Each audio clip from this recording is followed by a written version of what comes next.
Alô, prezados irmãos, amigos, saudações fraternais. Meu nome é Peter Undro, muito obrigado aos novos inscritos.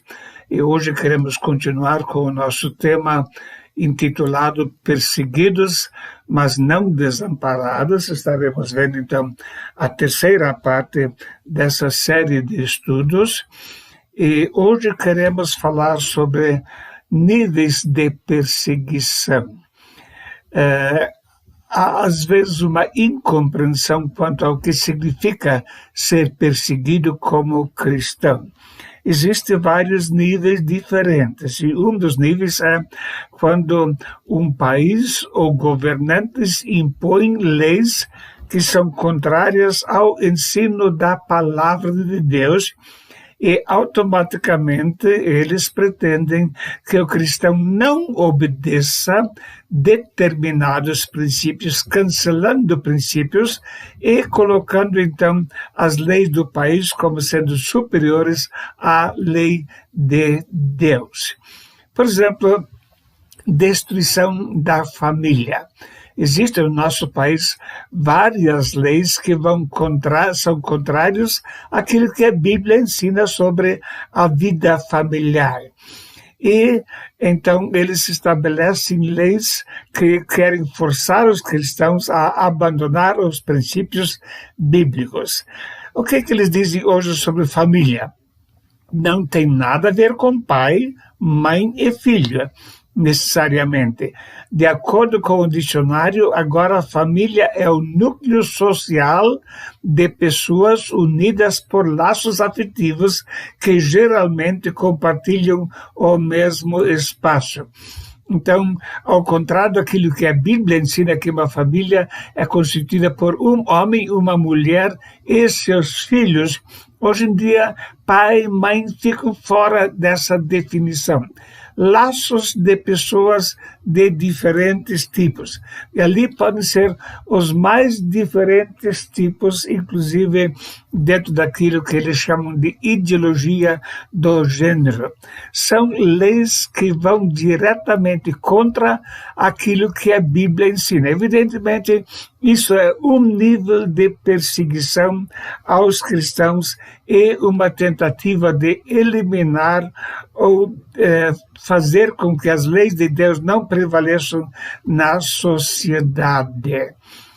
Dentro dessa visão também existe uma ideologia comunista, ateísta, que está sendo infiltrado, tentativa de infiltração em igrejas. Boulos diz ser preciso aproximar a esquerda de evangélicos. Como assim? Eles elaboraram leis e fizeram propostas dizendo, por exemplo, que estupradores não precisam ser denunciados. Quando uma pessoa é violentada, ela não precisa dizer quem foi que praticou o ato. A proposta de suscitar a portaria foi apresentada em conjunto por 10 deputados de 4 países, Partido Comunista do Brasil, PSOL, PT e PSB. Por meio de suas redes sociais, elas criticam as novas regras, não querem mais que criminosos e estupradores sejam denunciados para a polícia. E, desta forma, qualquer menina grávida pode chegar a dizer, não, eu fui estuprada, não precisa apresentar documentos, nada, e automaticamente está liberada para praticar o aborto, a destruição de família e a morte de pessoas inocentes. A infiltração da ideologia ateísta também acontece em grande escala na China. Existem as chamadas igrejas oficiais, onde os pastores são indicados pelo partido e precisam obedecer às normas do partido e precisam propagar a ideologia comunista dentro da igreja. Eu recomendo que você assista o vídeo de Karina Cunha com o título Existe perseguição religiosa na China? Então, é muito importante ouvir uma vez um depoimento de uma pessoa que viveu durante 15 anos lá e pode dizer o que tem acontecido na história e especialmente como está a situação atual na China. Estima-se, conforme ela, que no 2017, 3.700 cristãos foram presos por causa da sua fé, porque não aceitaram essa ideologia ateísta que está sendo propagada. Um outro nível de perseguição é o nível de multas e confisco de bens. Isso é comum em quase todos os países comunistas. Aqui vemos, por exemplo, uma família tradicional cristã na União Soviética e quando então o pai é preso, como é que a família vai sobreviver então?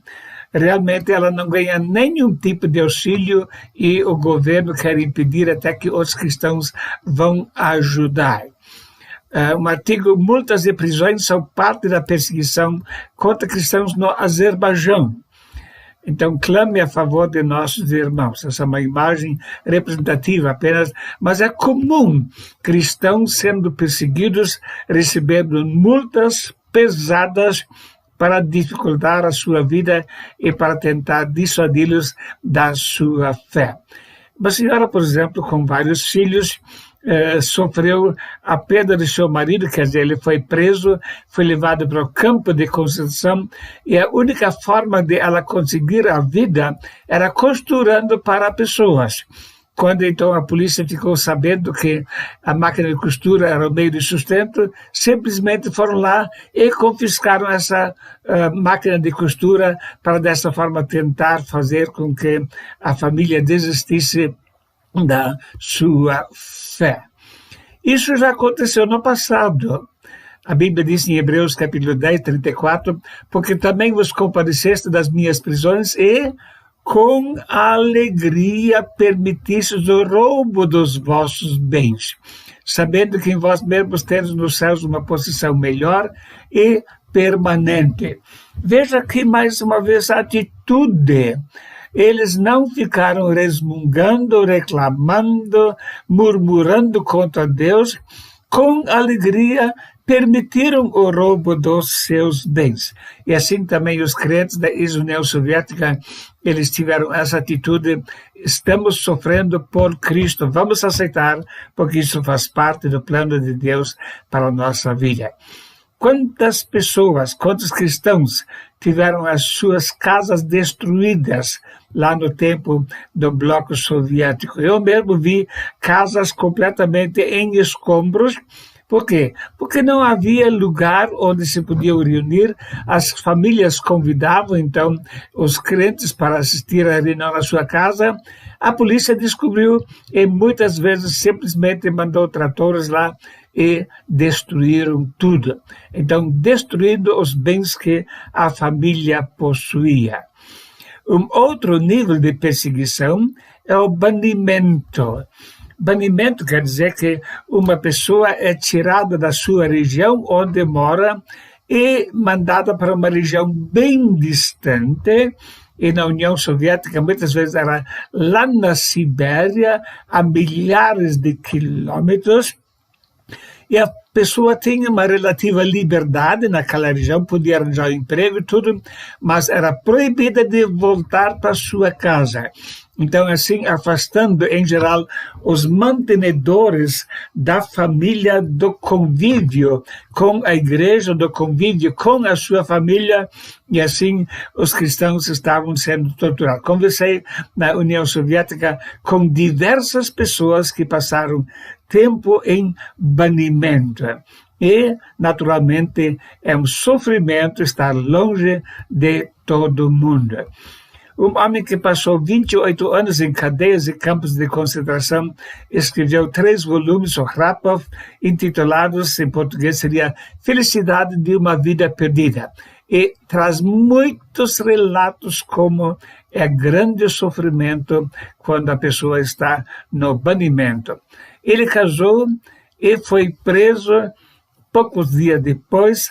e ficou 5 anos preso logo de uma vez. Voltou e foi preso novamente. E finalmente acabou falecendo lá no campo de concentração. O apóstolo João também sofreu o banimento quando ele foi levado para a ilha de Patmos, também para ficar longe da igreja e longe dos céus. E lá ele escreveu o livro de Apocalipse. Um outro tipo de perseguição é no campo de concentração. Os campos de concentração são lugares onde a pessoa vai trabalhar de graça para o governo. Creio que muitos conhecem o livro Arquipélago de Gulag, de Solzhenitsyn, e ele traz um relato sobre a vida nesse lugar.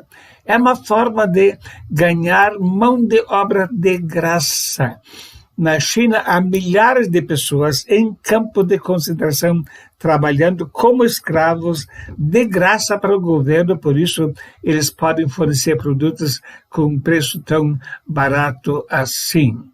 E qualquer coisa pode ser motivo para a prisão em campo de concentração. Um homem contou uma piada sobre o Partido Comunista e, por causa disso, foi preso por 25 anos em campo de concentração. E essas pessoas muitas vezes são denunciadas porque aquele que denuncia alguém por alguma infração, ele ganha vantagens econômicas. Então, pessoas ficam observando, contam qualquer coisa e alguém é preso e aquele que faz a denúncia, ele então ganha dinheiro por causa disso. Por isso, em tempos de perseguição, um ensino bíblico é muito importante. A Bíblia diz em Amós 5,13, portanto, o que for prudente guardará silêncio naquele tempo, porque o tempo será mau. A pessoa deve cuidar o que fala.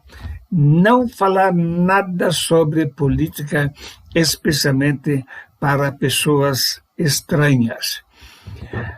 Um homem, quando fui a primeira vez para a Rússia, me contou que no campo de concentração ele precisou morar dentro de um vagão de trem e lá a temperatura chegava até 20 graus abaixo de zero, não havia aquecimento, era tremendamente frio e ele sentia muita solidão. Ele ficou muito feliz quando ganhou uma carta aqui do Brasil, que a nossa missão mandou para ele. Ele disse assim, fiquei sabendo que até no Brasil tem pessoas que estão orando a meu favor. Depois, um outro tipo de perseguição acontece na cadeia. Em geral, a pessoa vai primeiro para a cadeia e depois pode ser transferida ou para o banimento ou para o campo de concentração. Na cadeia, a pessoa está junto com outros prisioneiros, muitas vezes são criminosos muito perigosos, e às vezes esses criminosos são incentivados a maltratar os cristãos e, em troca disso, eles ganham alguns benefícios materiais ou de vantagens lá dentro. Mas a vida numa cadeia é muito difícil para um cristão. Porém, também lá os cristãos têm dado bom testemunho. Aqui nós vemos a foto de 2 ex-prisioneiros, os 2 já estão na glória celeste agora, David Klassen e Jacob Israel. Os 2 estiveram aqui no Brasil viajando comigo. E quando Jacob Israel ele foi preso, passou alguns dias com fome, e depois do julgamento ele foi colocado numa cela e havia 2 pessoas que deveriam torturar ele lá na cela. Quando eles entraram na cela, Jacó e mais um outro cristão, eles imediatamente ajoelharam e oraram. Os guardas que deviam torturar olharam para dentro e viram que os 2 estavam orando. Então chamaram o Jacó e disseram, Jacó, você estava orando, estava pedindo para você ficar livre? Ele disse, não, eu estava dando graças a Deus. Graças a Deus por quê? Eu dou graças a Deus que não estou aqui como criminoso. Estou aqui sofrendo por amor a Cristo. E por isso tenho muito motivo de ser grato a Deus. O homem ficou muito surpreso com isso. Então ele disse, Jacó, você está com fome, né? Ele disse, realmente eu estou. Meu colega também está. Então ele disse, eu vou trazer alguma coisa para você comer. Ele pegou a sua própria comida, purê de batata e um bom bife, e trouxe um prato para cada um deles. Eles naturalmente agradeceram de novo pela comida e depois comeram. E o guarda disse, estão com mais fome ainda? Realmente já faz dias que não comi, estou com mais fome ainda. Então, mais um prato. E ele contou como isso comoveu esse guarda. Como é que nós vamos torturar um homem que, por causa da sua fé, é preso? E em vez de amaldiçoar e reclamar, ainda está dando graças a Deus. O fato é que em todos os lugares onde os cristãos foram como prisioneiros, eles puderam dar testemunho da graça de Deus. E, naturalmente, muitas pessoas são mortas por causa da palavra de Deus em muitos países. Eu estou falando especialmente sobre situação em países comunistas. E a morte pode acontecer de várias formas diferentes. Ou por fuzilamento, no tempo de Stalin muitos foram fuzilados, ou por fome, a pessoa tem que trabalhar no campo de concentração e finalmente não aguenta mais e vai morrer, ou a tortura mesmo através de outros prisioneiros para eles ganharem vantagem. E uma coisa que tem feito frequentemente, eles dizem para o prisioneiro, você está livre, pode ir embora. E quando a pessoa vai embora, mandam cães ferozes atrás e acabam fuzilando ainda. Então eles comunicam para a família, o seu pai tentou fugir e por isso nós tivemos que fuzilá-lo. Muita gente já deu a sua vida por causa da sua fé lá na União Soviética, como também na China e em outros países. Mas isso já aconteceu também no tempo da igreja primitiva. Em Hebreus 11 nos diz, e outros experimentaram escárnios e açoites e até cadeias e prisões. Foram apedrejados, cerrados, tentados, mortos ao fio da espada, andaram vestidos de pele de ovelhas e de cabras, desamparados, aflitos e maltratados, homens dos quais o mundo não era digno. Sim, a morte por Cristo é um fato que tem se repetido durante praticamente toda a história do cristianismo. E o fato é que a Bíblia nos fala que isso pode acontecer também e vai acontecer no futuro.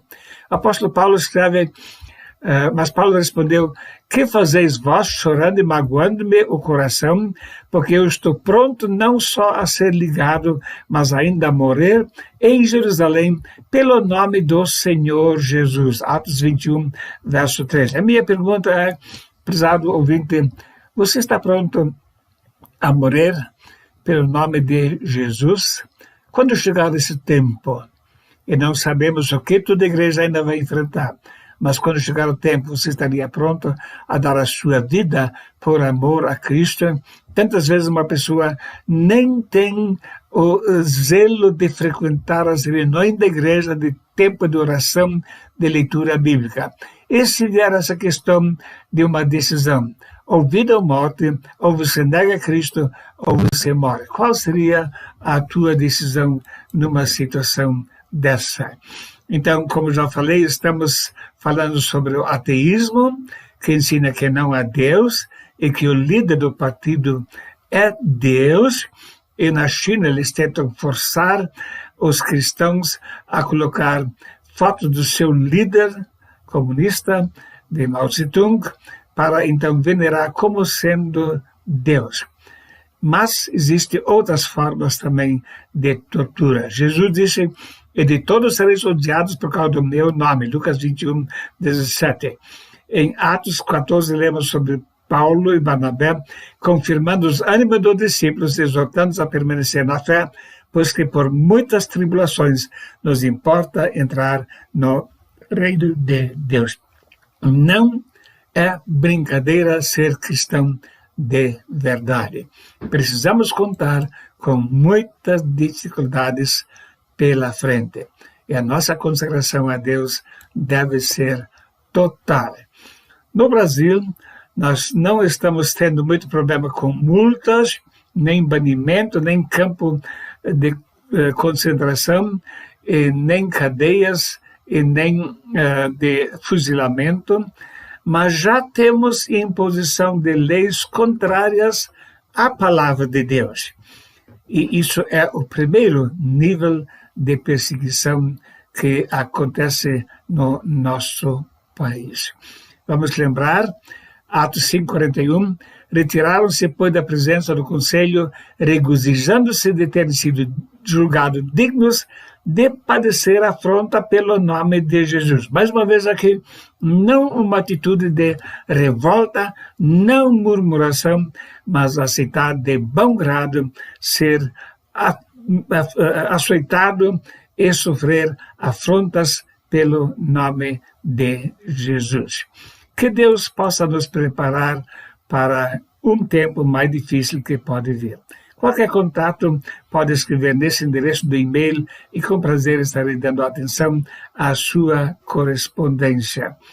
Fico contente que podemos ler na Bíblia o que vai acontecer, observar o que está acontecendo e que nós possamos consagrar nossa vida inteiramente ao nosso bondoso Deus. Que Deus o abençoe ricamente. Amém.